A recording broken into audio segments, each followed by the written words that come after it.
Hello and welcome to game 2 against RTT.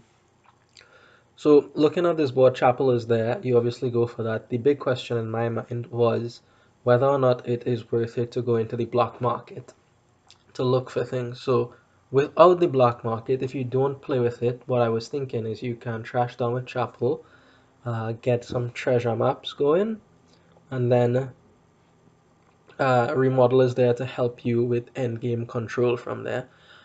However, there is dominate on the board, and even with 4 gold in your deck, you still might not hit dominate money on a 5 card hand.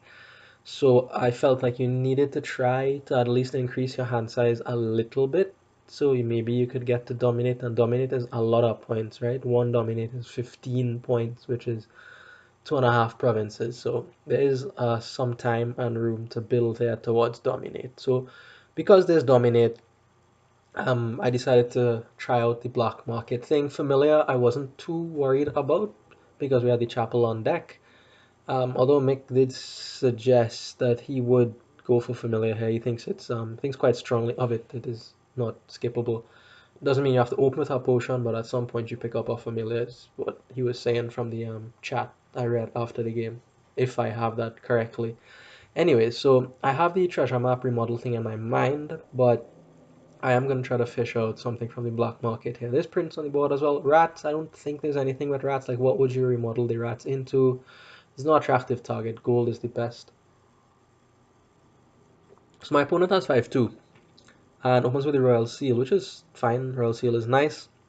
Couples it with Chapel, of course. Collision here means that I just trash. I think trashing is more important than going to look for things in the black market, especially when I get the opportunity to get rid of 2 estates. Um, Now my opponent picks up their black market, which is fine. And silver for me here.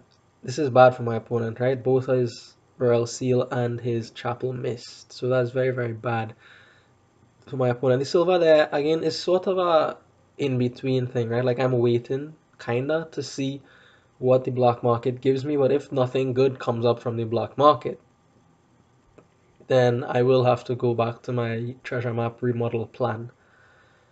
So now my opponent does manage to trash, but turn 5 that's not great at all. I've trashed twice in the time he's trashed once, that kind of thing. Again, prioritizing the trashing here over the black market. But yeah, so first black market pull brings up a farming village, and that is what is lacking on this board, plus action. So that's very nice for my opponent. They even get to top deck it there with the Royal Seal.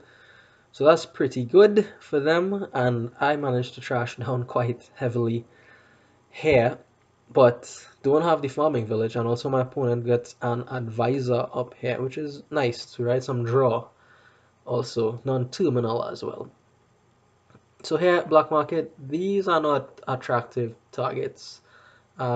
Not enough to deter me from prints anyway, so I'm gonna go ahead pick up the prints here and just print the black market.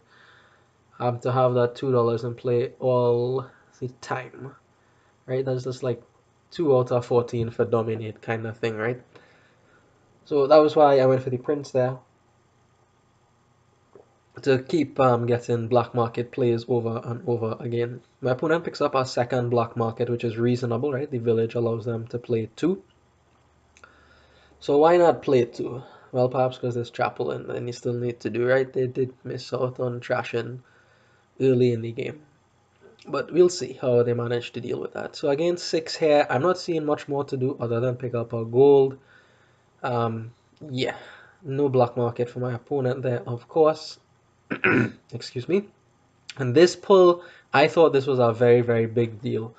Anytime you get outpost out of the black market, you definitely should stop and think about it. Um, Ideally, it means you get 2 turns and your opponent just gets 1. And play the game long enough, if you take more turns than your opponent, you'll win. So seeing that, seeing the village, I felt like, okay, I had to assess the situation and adjust accordingly. So I wanted to make the game as short as possible, seeing those pulls from the black market. So plan that I come up with here is to go after the treasure map. So I'm thinking, okay, this turn will be stables and remodel. I'll also be able to trash this copper, which is very good. Excuse me. And then next turn I can remodel the silver or remodel the chapel into a treasure map, buy a treasure map, and the turn after I can collide the maps, and then with the money plus the remodel plus the draw from stables, I should be able to punch two provinces out at turn. In fact, I would probably look to dominate a couple times and then look to mill out the provinces here. So all this is going through my mind looking at that black market. So I do take the stables, not a bad pull here given the amount of treasure in my deck. Down comes the remodel for me. This is not the greatest black market for my opponent, also not the greatest turn. I didn't do anything except play the black market, so there's no village, no outpost coming, nothing, and just more gold for my opponent. This finally is a good pull for me from the black market. So the border village is going to help speed things up for me. So my plan was to remodel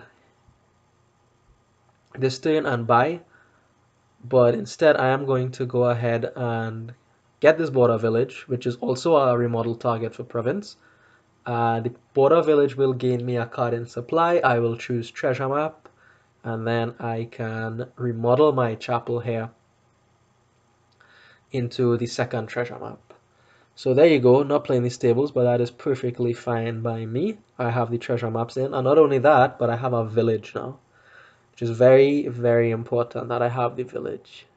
Very, very important. So I get a village, border village, of course. Advisor comes out, I'm gonna say, you know, that outpost is not looking good for you there, RTT. You should get rid of it. So that happens, and my opponent pulls out Margrave from the black market. So that forces me to think again here, right? Like I was planning to, I don't know why he can't get black markets like these. This is utter trash.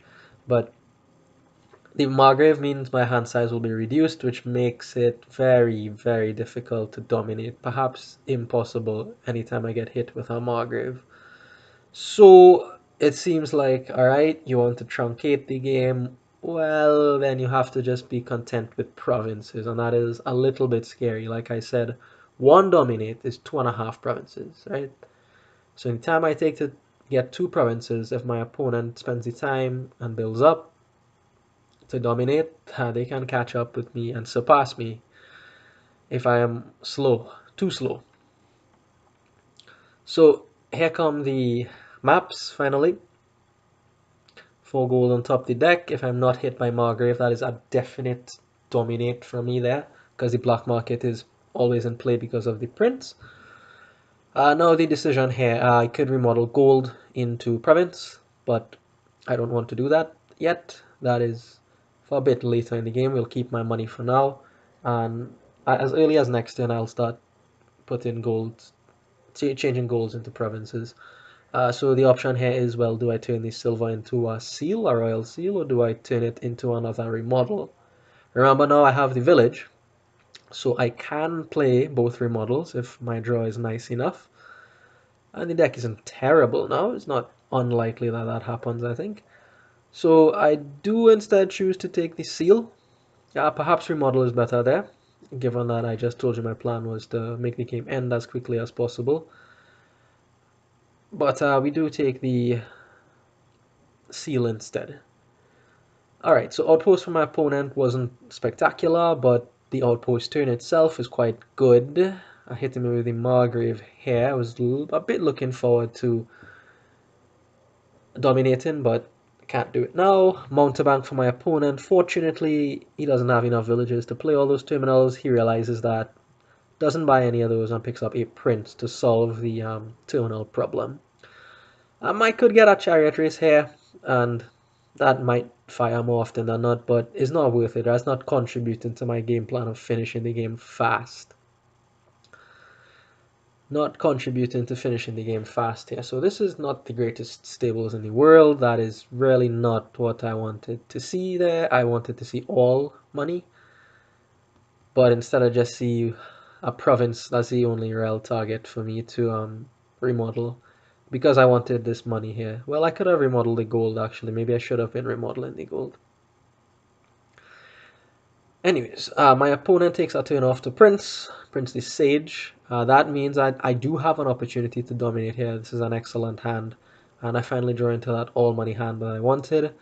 Do have the opportunity to dominate for sure. So I could do something like remodel Seal into gold, dominate. But there's another option of double province, remodel gold into province by province.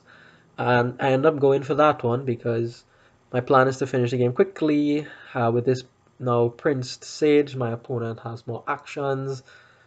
They might just start to fish more things out of the black market and punish me with it. So we're just going to try to get as much points as quickly as possible and try to run the provinces out.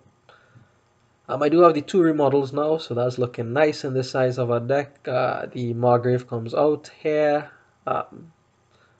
Okay, discard for me here, obviously the provinces. And I will get rid of the gold here. I'll keep the stables just to draw a little bit. See what I get. I mean, you can only get so many things, right? It's not that I can get that many things, but just to, get to the end of the shuffle and see the remodel once more. Because there's four provinces left. I need to get all of them out there before my opponent can dominate. So here he might have enough money for dominate, I'm not sure, but he does not show me enough money for dominate.